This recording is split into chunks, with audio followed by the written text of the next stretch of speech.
Après la rencontre de Jésus avec la Samaritaine, la liturgie continue de nous conduire plus profondément dans le mystère de la conversion. Aujourd'hui, la parole de Dieu nous révèle un chemin essentiel du carême: apprendre la miséricorde. Dans la première lecture, le prophète Daniel élève une grande prière au nom de tout le peuple. Il reconnaît humblement les fautes d'Israël. Nous avons péché. Nous avons commis l'iniquité. Nous nous sommes détournés de tes commandements. Mais au cœur de cette prière se trouve une immense espérance. Daniel proclame que Dieu est riche en miséricorde et en pardon. Même lorsque l'homme s'éloigne, Dieu reste fidèle. Cette prière nous rappelle une vérité fondamentale. La conversion commence toujours par l'humilité.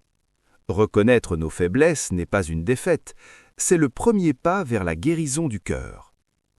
Dans l'Évangile, Jésus nous révèle ensuite une exigence radicale. « Soyez miséricordieux, comme votre Père est miséricordieux ».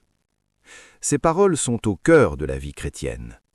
Recevoir la miséricorde de Dieu signifie aussi apprendre à la donner. Jésus continue « Ne jugez pas, et vous ne serez pas jugés. Ne condamnez pas, et vous ne serez pas condamnés.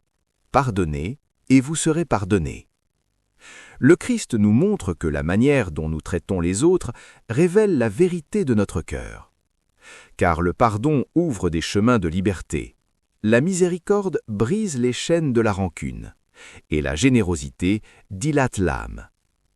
Jésus conclut par une image forte. « Donnez, et l'on vous donnera.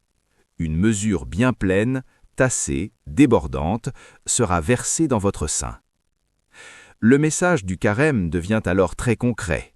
Dieu ne nous appelle pas seulement à prier davantage ou à jeûner davantage. Il nous appelle à transformer notre regard sur les autres.